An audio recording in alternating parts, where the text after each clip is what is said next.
Mesdames et messieurs, bonjour à toutes et à tous. Bienvenue sur un nouvel épisode. Aujourd'hui, nous allons recevoir le prophète Lovi Elias dans un message intitulé L'esprit spirituel. Je répète, l'esprit spirituel, première partie. Alors, installez-vous confortablement et avant d'évoluer, likez rapidement, d'accord, ce contenu, cliquez sur le bouton j'aime et partagez au maximum. Invitez les gens, invitez vos amis, vos bien-aimés à se joindre à vous pour écouter ce message qui va être très très intéressant, qui va être également d'une bénédiction pour votre âme. Alléluia. Alors, c'est quoi un esprit spirituel? Si vous lisez le livre de 1er Corinthiens chapitre 2 jusqu'à la fin, ça parle du fait que nous avons l'esprit de Jésus-Christ. Donc, le verset dit que nous avons l'esprit de Christ et que nous pouvons juger toutes choses.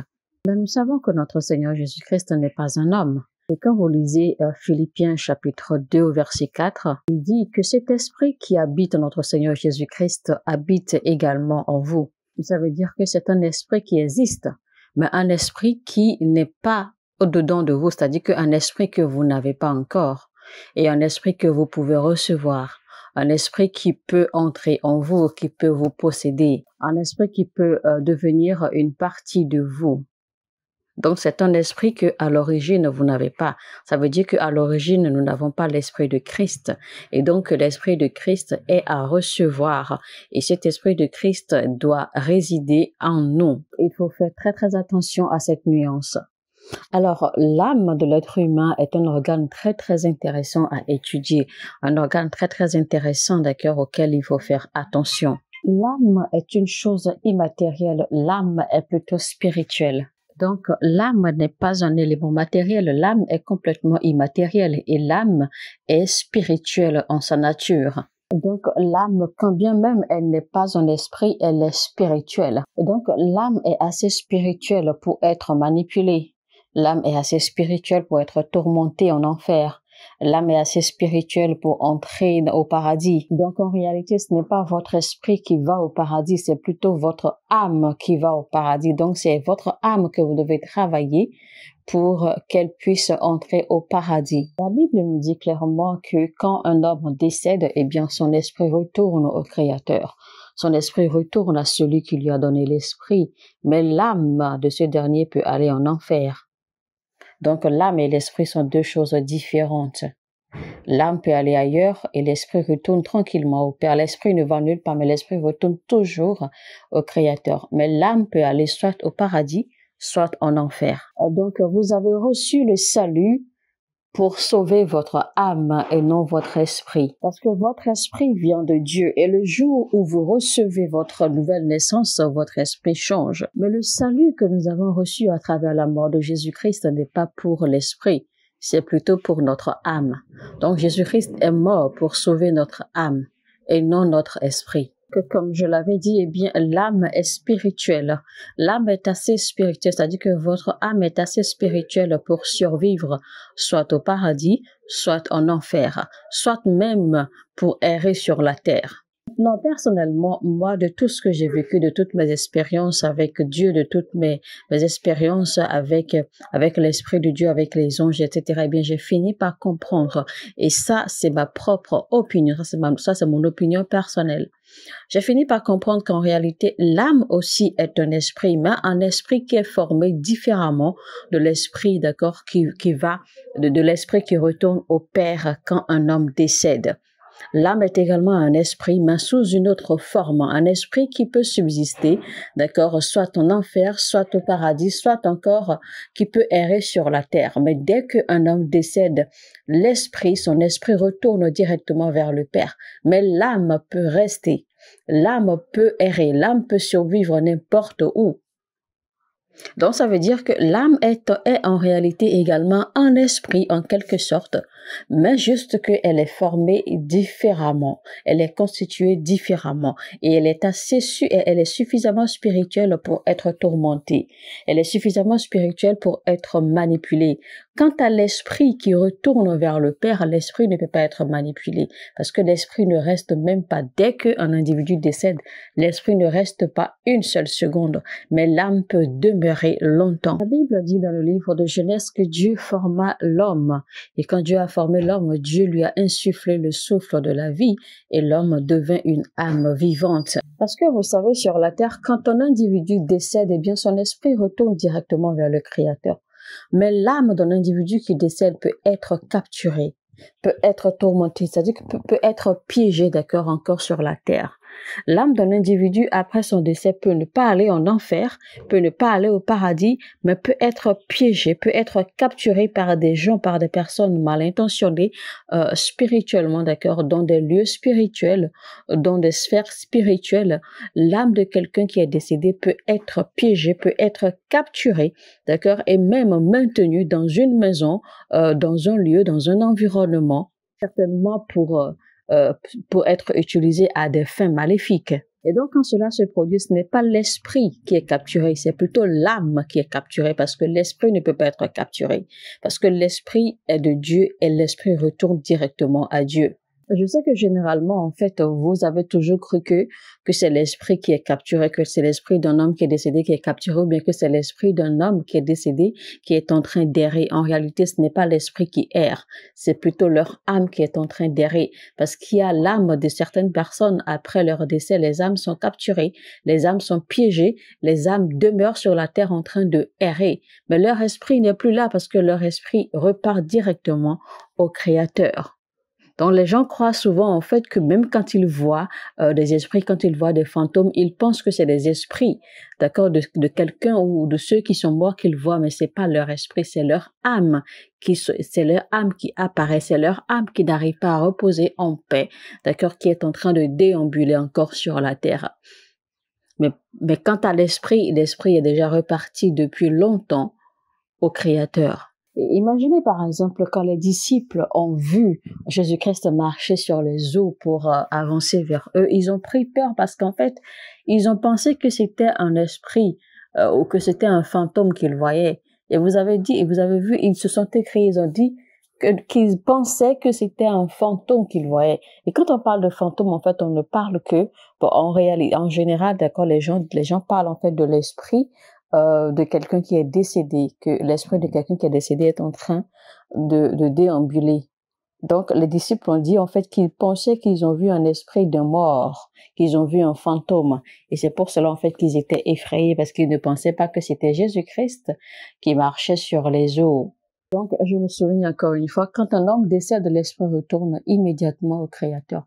Mais ce qui demeure, c'est l'âme.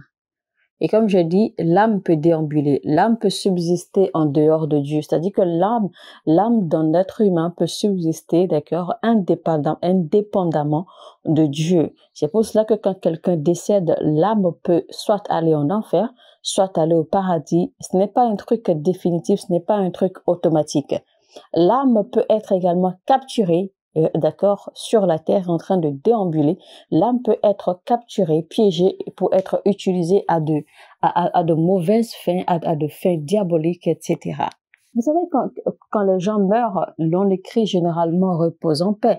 Mais quand on veut exprimer cela, en fait, qu'est-ce qu'on dit? On dit que ton âme repose en paix. C'est ce qu'on dit, d'accord, aux personnes qui sont décédées, que leur âme repose en paix. Pourquoi est-ce qu'on ne dit pas que son esprit repose en paix?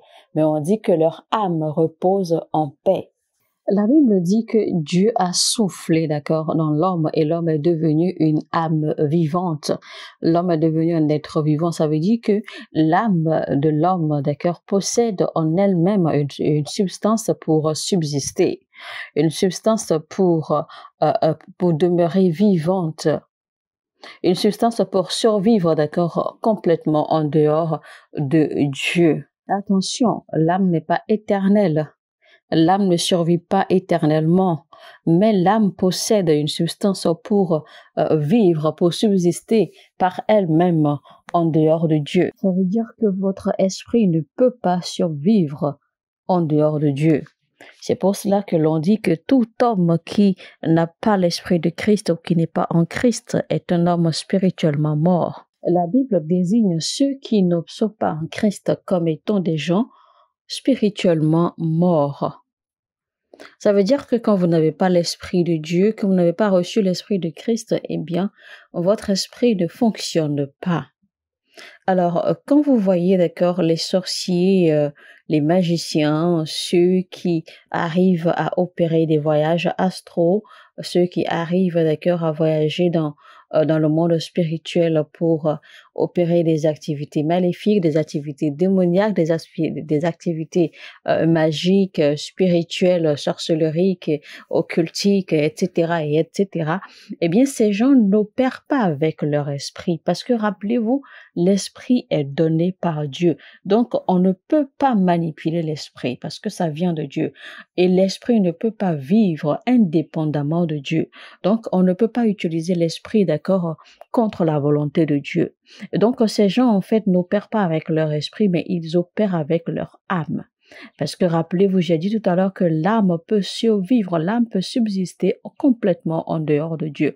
L'âme peut se transformer, l'âme peut avoir plusieurs vies, l'âme peut faire des choses complètement en dehors de Dieu parce qu'elle peut subsister, d'accord, en dehors de Dieu. Donc ces gens, en fait, opèrent avec leur âme. C'est pour cela qu'ils peuvent voyager, qu'ils peuvent transcender, qu'ils peuvent se retrouver, d'accord, à plusieurs endroits en même temps. Ils peuvent faire des choses inimaginables. Donc, ces gens ne peuvent pas opérer avec l'esprit parce que l'esprit interagit, l'esprit communique seulement avec Dieu. C'est pour cela que ces gens, malgré leur capacité, malgré leur pouvoir, malgré leur puissance, malgré ce qu'ils sont en mesure de faire, eh bien, ils ne connaissent pas Dieu. Ils n'ont jamais rencontré Dieu. L'affection de la chair, c'est la mort. Tandis que l'affection de l'esprit, c'est la vie et la paix. Alors, dans ce verset, la Bible est en train de définir deux types d'esprit. Premièrement, la Bible nous souligne l'esprit charnel et ensuite l'esprit spirituel. Avoir un esprit spirituel et avoir un esprit charnel. Maintenant, nous savons que l'âme, d'accord, est composée de la volonté, des émotions, de l'esprit. À l'intérieur, nous avons la conscience et le subconscient. Alors, nous savons que les anges sont des êtres spirituels. Mais alors, si les anges sont effectivement des êtres spirituels, où se trouve leur esprit? Parce que la perception que les gens ont de l'âme, c'est que l'âme est composée de la volonté, de l'esprit et des émotions. Alors, si les anges sont des êtres spirituels, où se trouve leur esprit, leur volonté et leurs émotions? Parce que les anges n'ont pas d'âme comme nous en avons. Les anges étant des êtres spirituels, ils ont bel et bien en esprit une volonté et des émotions. Mais leur esprit ne vient pas d'une âme parce que les anges sont spirituels et donc ils ne possèdent pas d'âme comme nous possédons une âme. Mais l'on constate que les anges déchus et les âmes des hommes qui sont morts, les âmes qui sont condamnées à aller en enfer, en fait, eh bien, subissent les mêmes tourments, subissent les mêmes punitions. C'est-à-dire que les âmes des personnes décédées et que ces âmes, d'accord, sont condamnées en enfer, eh bien, ces âmes subissent les mêmes tourments, les mêmes punitions que les anges déchus, parce qu'on sait que l'enfer, en fait, a été fait pour le diable et ses anges. Donc, les anges déchus avec le diable, en fait, sont en enfer, ils sont en train de subir leur punition, ils sont en train de subir les tourments de l'enfer. Mais on constate dans le même temps que les âmes des êtres humains qui sont condamnés en enfer sont également en enfer et subissent les mêmes punitions, subissent les mêmes tourments que ces anges déchus, alors que les âmes des êtres humains ne sont pas spirituelles. Et les anges déchus sont des êtres spirituels. Mais comment se fait-il alors que les deux se retrouvent en enfer au même endroit et subissent le même tourment? C'est pour cela que je vous dis que quand bien même l'âme n'est pas un esprit, eh bien l'âme est spirituelle. L'âme est simplement, d'accord, une reproduction, d'accord, d'un autre esprit, mais qui possède une différente fonctionnalité, qui possède une différente façon de vivre et d'opérer. Malgré que l'âme ne soit pas un esprit, l'âme est quand même spirituelle. Sinon, comment expliquer ou comment comprendre alors que, eh bien, des êtres spirituels, les anges, et l'âme d'un être humain peuvent subir la même punition, peuvent supporter les mêmes tourments, d'accord, des feux ou des flammes de l'enfer. La Bible dit clairement qu'au dernier jour, eh bien, et les démons et les êtres maléfiques et les êtres humains qui auront été condamnés seront tous jetés dans les flammes de l'enfer et seront tous consumés. C'est bien ce que la Bible nous dit. Cela devrait alors vous montrer que l'âme en réalité n'est pas limitée à ce que vous pensez. Mais il faut également reconnaître que l'âme est limitée et qu'il y a des endroits, des lieux où l'âme ne peut pas pénétrer. Parce qu'en fait, l'âme d'un être humain, après son décès, eh bien, est supposée, d'accord, devenir servant ou serviteur de quelqu'un. C'est-à-dire que l'âme est supposée être sous le contrôle de quelqu'un, soit sur la terre, soit en enfer ou au paradis. L'âme doit être au service de quelqu'un. Alors, Dieu dit qu'il connaît les pensées qu'il a pour nous. Alors, ça veut dire que si Dieu a des pensées, ça veut dire que Dieu a un esprit. Parce que si Dieu peut penser, c'est qu'il a un esprit. Donc, de son esprit, il peut penser. Mais Dieu ne génère pas ses pensées des cœurs de son âme, parce que Dieu n'est pas un être qui a une âme. Dieu est Dieu. Donc, Dieu a un esprit et il a des pensées. Donc, il a des pensées pour nous. C'est pour cela que nous pouvons déclarer que voici, je t'apporte les pensées de l'Éternel. Voici, je te révèle, je te déclare les pensées de l'Éternel. Donc, les pensées de l'Éternel, en fait, ne sont pas générées depuis une âme, alors que les pensées d'un être humain sont générées depuis la profondeur de son âme. Donc, Dieu n'est pas un être qui a une âme, parce que Dieu est Dieu. Dieu est un esprit. Et Dieu étant esprit, il a des pensées. Donc, ça veut dire que la majorité de nous opérons avec nos pensées, d'accord? Mais nous opérons avec nos pensées, nous opérons avec notre esprit, mais nous n'opérons pas avec notre esprit spirituel. La raison pour laquelle je peux prophétiser, moi, c'est parce que j'ai appris à utiliser mon esprit spirituel. La Bible dit, qui peut connaître les pensées d'un homme à part l'esprit d'un homme? La Bible dit également, qui peut connaître les pensées de Dieu si ce n'est l'esprit de Dieu? Alors, en tant que croyant, si votre esprit est vivant et que vous savez comment utiliser votre esprit, eh bien, vous connaîtrez aisément les pensées de l'Éternel. Parce que la prophétie, c'est simplement connaître les pensées de Dieu concernant quelqu'un ou concernant une chose. Donc, si vous savez vraiment utiliser votre esprit spirituel, vous saurez discerner les pensées, d'accord, les plans de Dieu ou la volonté de Dieu ou les paroles de Dieu pour quelqu'un. Alors, vous voyez maintenant, la Bible dit que avoir un esprit charnel, c'est la mort. Mais avoir un esprit spirituel, c'est la vie et la paix. Donc, ça veut dire que chaque fois que vous n'avez pas de paix, c'est que vous êtes charnel. Chaque fois que les choses vont mal ou les choses meurent autour de vous dans votre vie, c'est que à ce moment-là, vous êtes charnel, vous n'êtes plus spirituel. Croire en notre Seigneur Jésus-Christ ne vous rend pas spirituel. Du tout pas. Jacques, le frère de notre Seigneur Jésus-Christ, l'a dit clairement. Il a dit, vous croyez en Dieu et vous avez la crainte de Dieu, oui, c'est bon, c'est une bonne chose. Mais n'oubliez pas, même les démons et les mauvais esprits craignent Dieu. Même les démons et les mauvais esprits croient en Dieu et ils tremblent devant sa présence. Ça veut dire que le fait de croire seulement en Dieu ne vous rendra pas spirituel. Le fait de croire seulement en Jésus-Christ ne fait pas de vous un être spirituel. Parce que même le diable sait et reconnaît qu'il y a un et un seul Dieu. Les démons savent et ils reconnaissent qu'il y a un seul Dieu. Et les démons ne sont pas confus. Les démons ne disent pas qu'il y a plusieurs dieux. Ils savent très bien, ils reconnaissent qu'il n'existe qu'un et un seul Dieu, qui est Elohim. Alors, ce qui vous donne la vie, ce n'est pas la prière. La prière est complètement inutile si vous n'arrivez pas à utiliser votre esprit spirituel. Imaginez un peu ce que la Bible dit des pensées de l'homme. La Bible dit clairement qu'un homme est ce qu'il pense. C'est-à-dire que les pensées de l'homme se reflètent à travers lui. Ce qu'un homme pense, c'est ce qu'il est. Ça veut dire que vos pensées ont beaucoup plus à voir avec votre vie que la prière. Dieu est donc en train de vous dire ici que ce n'est pas votre prière qui vous fait. C'est-à-dire que vous n'êtes pas la prière que vous faites, mais vous êtes plutôt ce que vous pensez. Un homme possède 3 pensées ou 3 esprits. et à l'esprit physique ou les pensées physiques que l'on peut définir comme l'instinct. Ensuite, vous avez les pensées qui viennent de l'âme et vous avez les pensées qui viennent de l'esprit. Alors, Dieu est esprit et Dieu nous demande de marcher dans l'esprit afin que nous puissions résister aux œuvres de la chair. Marchez dans l'esprit et vous n'allez pas accomplir les volontés ou les désirs de la chair.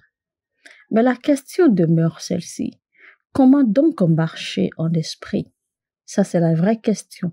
Comment est-ce que nous allons marcher en esprit? Mesdames et messieurs, nous allons nous en arrêter là pour cette première partie de notre message.